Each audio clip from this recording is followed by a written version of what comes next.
তুমি আমি এই দয়াল পতিত পাবন একটিবার এই নতুন সন্তানের কাছে তুমি ছাড়া দাও।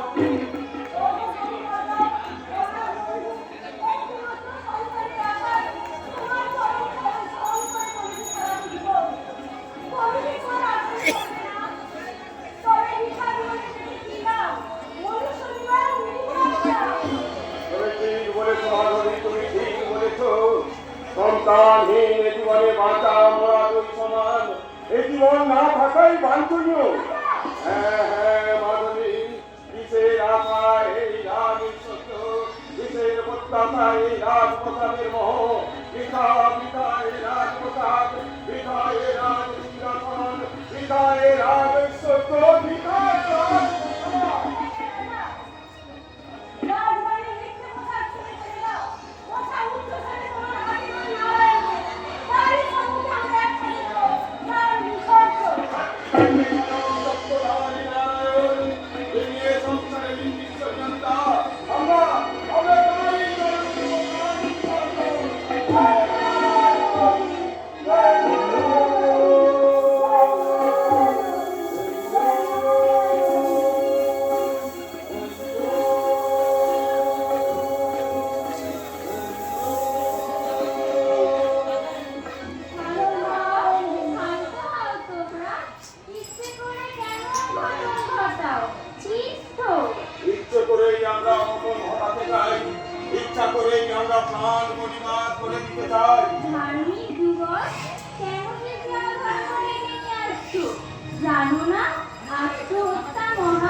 কথা তুমি বুঝবে না বাবা।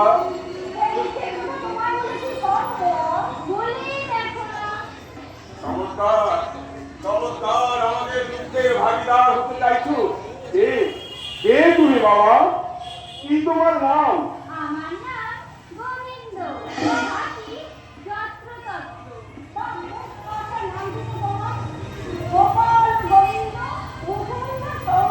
কিন্তু বাবা তুমি তত্ত্ব তত্ত্ব থাকো কেন বাবা?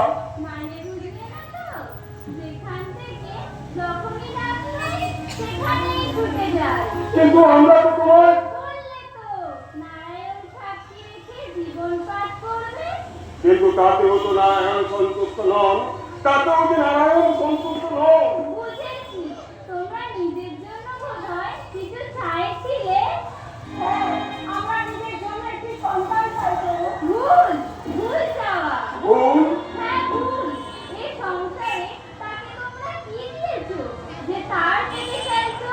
বরং তার প্রয়োজনে তাকেই চাও, দেখে সব পাবে। বাহ বাহ বাহ, তার প্রয়োজনে তাকেই চাই, তার প্রয়োজনে তাকেই চাই। মাধবী, আমরা ডাকবো, তার প্রয়োজনে আমরা তাকেই ডাকবো। একটি সন্তান দাও হে দয়াল, তোমার সেবার করে। একটি সন্তান দাও হে দয়াল, তোমার সেবার করে। এ সংসারে তোমার পূজা করে। যখন থাকবো না আর এ সংসারে তোমার পূজার ঘরে। মোদের একটি সন্তান দাও হে দয়াল, তোমার সেবার করে। মোদের একটি সন্তান দাও হে দয়াল, তোমার সেবার করে।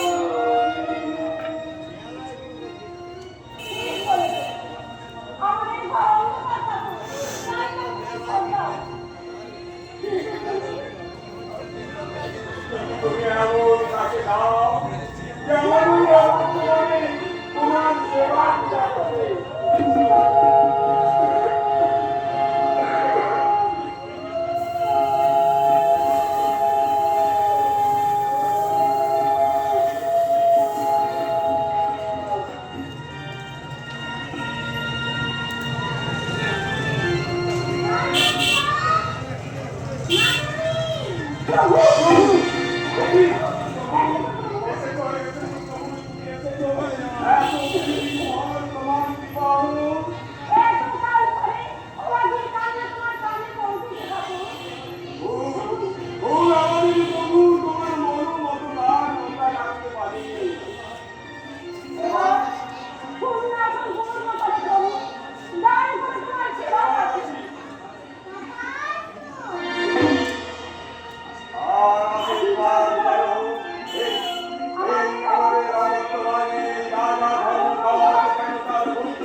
বিশাল কৃষ্ণায় গোবিন্দায় নমো নমঃ।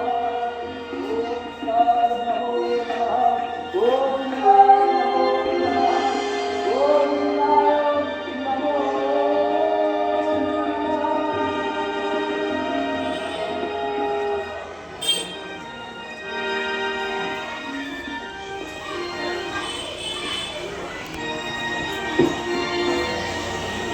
গোবিন্দায় গোবিন্দায় জয় গোবিন্দ জয় জয় গোবিন্দ জয় কৃষ্ণ কানাইয়া জয় জয় রাধে গোবিন্দ রাধে গোবিন্দ নয় এখন শুধু গোপাল গোবিন্দ বললে বললে কৃষ্ণকুঞ্জে কুরুক্ষেত্রে সৃষ্টি হবে শ্রীরাম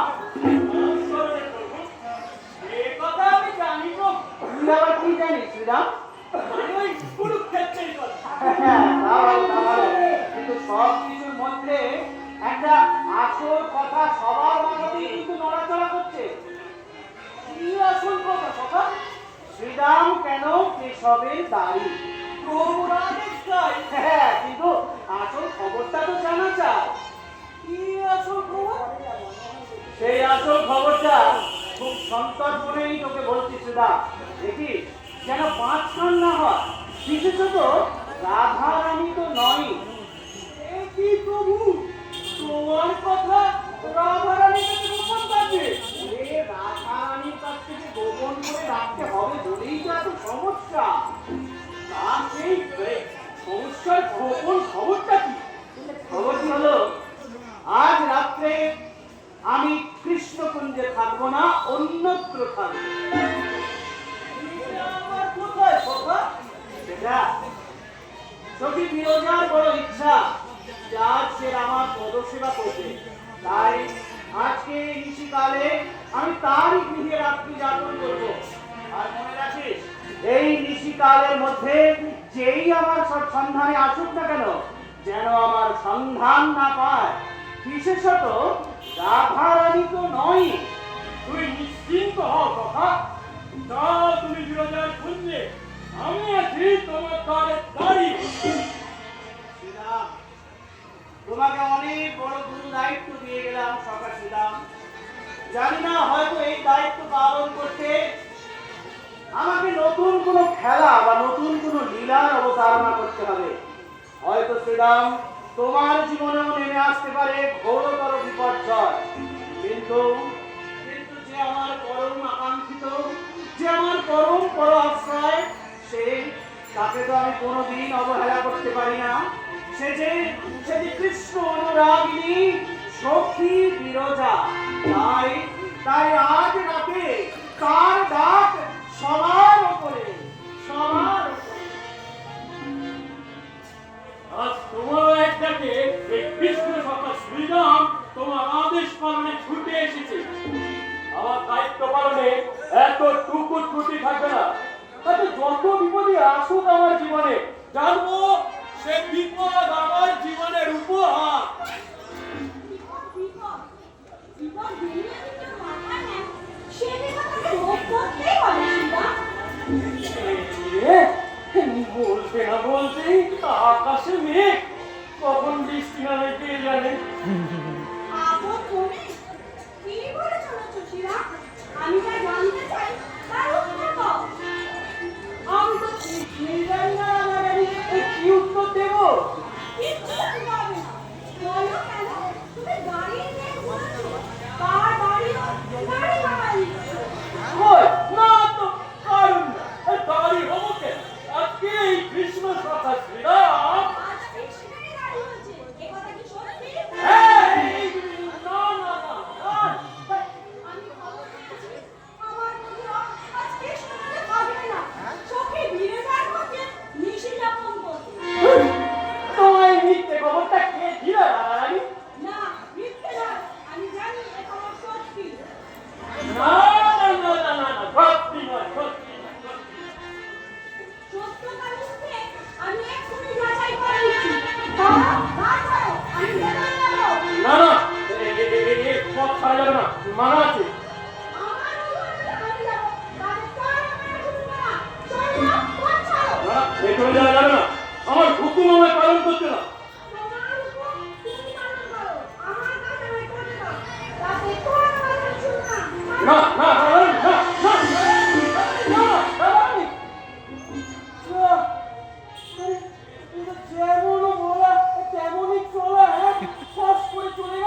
তার উপায়? কি তার উপায়?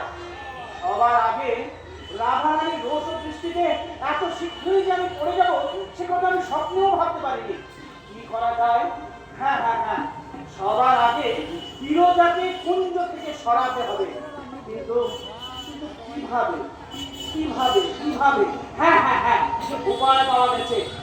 উপায়, একমাত্র উপায় হলো জল। সখী বিরজা, রাধারানীর রোষ ও দৃষ্টি থেকে বাঁচতে তুমি জল হয়ে যাও। কল কল রাধে তুমি নির্বাক হয়ে থাকো। রাধারানী কেন, পৃথিবীর কেউ তোমার কোনো ক্ষতি করতে পারবে না। আর ভবিষ্যতে এই যমুনায়, এই বৃন্দাবনে যমুনা নাম নিয়ে তোমার সাথে আমার সাক্ষাৎ হবে। সাক্ষাৎ করতে চাই, হলো দুলারি কৃষ্ণের সঙ্গে। এই রে, রাধারানী আসছে। কি করা যায়? কি করা যায়? আমি তাহলে এখন কোথায় যাই? কি করি? কি? হ্যাঁ হ্যাঁ হ্যাঁ, ঠিক ঠিক ঠিক। আমি বরং সর্পরূপ ধারণ করে একটা বনের মধ্যে লুকিয়ে পড়ি।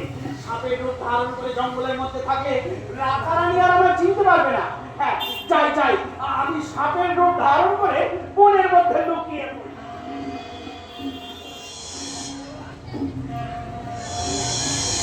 লুকিয়ে থাকবে কোথায়? লুকিয়ে থাকবে কোথায়?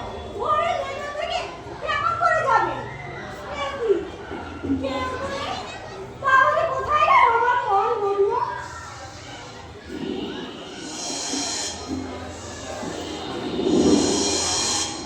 এ কি? সাপের কষ্টার শব্দ শুনতে পাচ্ছি? বুঝেছি। রাধারানীকে ভয় দেখালে তুমি সর্পরূপ ধারণ করেছো। তাহলে বেশ, তুমিও যদি সর্পরূপ ধারণ করো, আমিও ব্রহ্মদত্তর ক্ষমতা বলে ময়ূর হয়ে যাবো। সাপ হয়ে তুমি যেখানেই থাকো না কেন, তোমার আমি ঠিক খুঁজে বার করবো।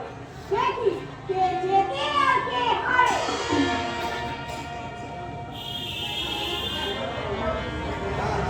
হেরে গেল, হেরে গেল, হেরে গেল। আমার কথা বুঝিয়ে লড়াই হেরেই গেল রে। ভেবেছিল বিরজাকে নদী বানিয়ে আর নিজে সর্পরূপ ধারণ করে ওই রাধারানীকে সামলে নেবে। কিন্তু রাধারানীর চোখে ধুলো দেওয়া যে বড়ই মুশকিল রে। আরে বাবা, যে জল কৃষ্ণ ছাড়া দ্বিতীয় কোনো নাম অন্তরে জপ করে না, কৃষ্ণ তার থেকে দূরে থাকে কেমন করে? তাই তো ওই রাধারানী ঠিক তুলে ফেলেছে ওই সর্বরূপী কৃষ্ণকে। আর তারপর রাগে অভিমানে পরপর তার গায়ে ঢোক করে মেরেই চলেছে। আর আমার সর্বরূপী সখা যন্ত্রণায় গলি চেঁচিয়ে যায়, এই দলে প্রাণ ফাঁকি বাজায়।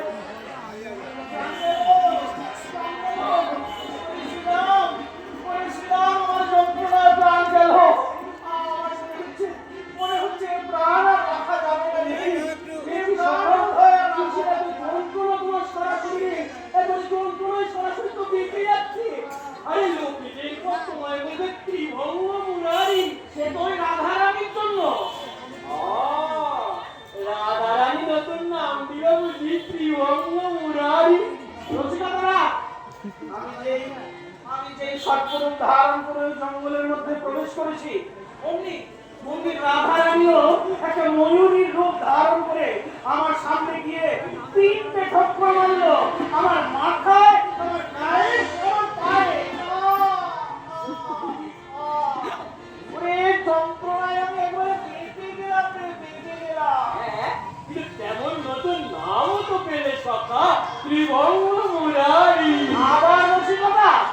হ্যাঁ, এদিকে আমি রাধারানীকে কিভাবে নিরস্ত করবো তাই ভেবে পাচ্ছি না। বিরক্ত আমি হব না। অন্য কোনো কাজে দোহাই দিয়ে তুমি মিথ্যে কথা বলে দিয়ে যার বলতে মিশিয়ামনি করবে। ভেবেছো কি আমি টের পাবো না? না না না না, বিরোধে কোথায়? বিরোধা তো কোনদিন নেই রাধারানী। বিরোধের সাথে আমার দেখাই হয়নি। মিথ্যে কথা। এ তো সাপে ময়ূরে ঝগড়া। রাধারানী খবরটি আসছে জানে, মাঝে থেকে নদীতে রূপান্তরিত করেছে। জলের কলকল শব্দ শুনে আর যেমন নদী হয়েছে, কিন্তু তুমিও তো ময়ূরী সেজেছিলে। আহা, কি সুন্দর দেখাচ্ছিল তোমার ময়ূরী সেজে। দেখো, আমি যদি আগে জানতাম যে তোমার ওই ময়ূরীর রূপ এত চমৎকার দেখতে হবে, তাহলে বহু পূর্বেই তোমাকে আমি ময়ূরী সাজতে বলতাম। ওহ, সখাবত চতুরের চূড়ামণি ঠিক রাধারানীকে কবজা করে ফেলেছে।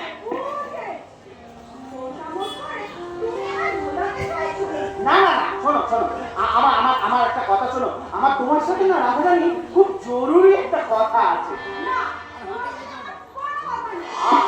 কথাটা শোনো। আমি বলছি, দেখো, তোমার ওই ময়ূরের রূপ